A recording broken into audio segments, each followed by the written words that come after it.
Welcome to the home stretch of your postgraduate adventure. My name is Mesha and I'm absolutely thrilled to accompany you through this exhilarating yet occasionally nerve-wracking phase of your academic journey.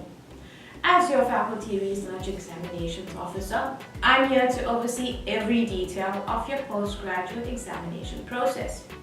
Imagine me as your dependable guide, ensuring all the internal mechanisms are finely tuned and operating smoothly before we set sail on the external evaluation journey. Together, alongside your supervisor and your head of department, we compose a formidable team committed to navigating your submission towards the red carpet. Think of me not only your examinations officer, but also as your trusted guide and confidant, a steadfast presence amidst the academic storm. In a few moments, I will be taking you through every detail within your postgraduate examination process, from meticulously guiding you through the submission requirements to expertly navigating both the internal and external examination process. I'm here to ensure your journey is as smooth as possible. So take a moment, inhale deeply, unwind, and let's embark on this journey together. Your degree awaits you, and I couldn't be more excited to be a part of it.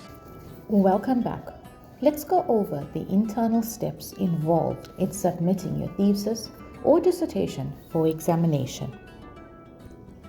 Here's a condensed glimpse into the examination process. Keep in mind, it's far from simple, often stretching over weeks or even months if everyone involved isn't fully dedicated. Before submitting your work for examination, it's crucial to initiate this process at least 6 months beforehand. This begins with your submission of a PG5 form, signaling your intent to submit. This form, completed by you and endorsed by your supervisor and HOD, is then submitted to the Faculty Research Committee Secretary for approval. Upon approval, the supervisor and HOD commence the nomination of examiners process by completing the PG6 form, which is then reviewed by the FRC for consideration. It is important to note that for a master's dissertation, 2 external examiners are appointed, whereas for a PhD thesis, 3 external examiners are required, with at least 1 being international. The PG6 process remains strictly confidential, with students not being privy to its details. Once the examiners are approved by the Faculty Research Committee, the supervisor is then prompted to submit your dissertation for examination. What's needed for a submission, you may ask? You'll require a PDF copy of your thesis or dissertation that is signed by you, your supervisor, and/or co-supervisor, along with the Faculty of Management Sciences checklist, your proof of current year's registration, and a Turnitin report showing less than 20% similarity. Additionally, you'll need to submit a dissertation for examination form, which is your PG7, with all required signatures, along with certificates from an editor and statistician. Students are required to submit these documents to their supervisor, who then forwards them to myself for examination. Once I have verified and vetted your submission, I will then dispatch your submission for examination.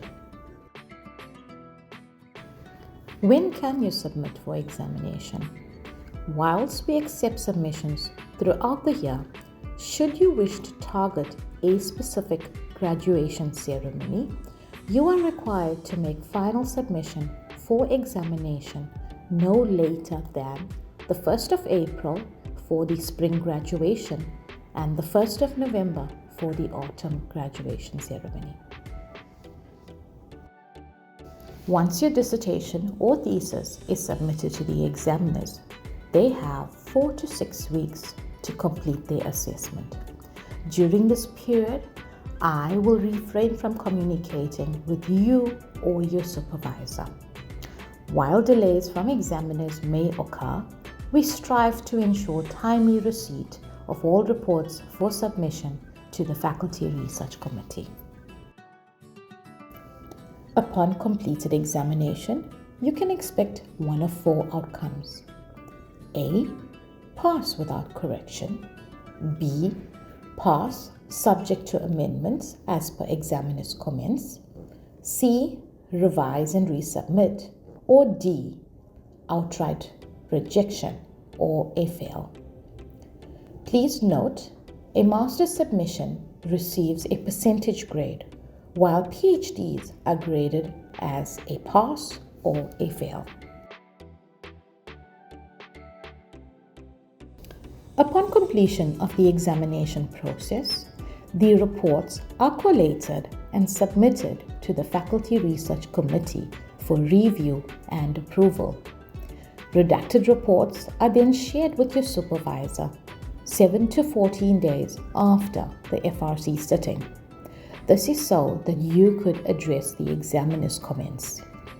Bear in mind, should you receive a revise and resubmit outcome, only the resubmit reports will be issued, indicating that this is an incomplete examination process. Discrepancies in results prompt an appointment of an arbiter via your HOD, potentially prolonging the examination process. Should your outcome result in a pass, they are submitted for ratification to our institutional committee, being the Higher Degrees Committee. Once your reports have served at the Higher Degrees Committee and official feedback has been received by our officers, you will be prompted to make your final submission after attending to the examiner's comments. Once submitted, your examination outcome is disclosed. A schedule is then prepared for students with an outcome of a pass. It is then submitted to the faculty office for possible awarding of the degree.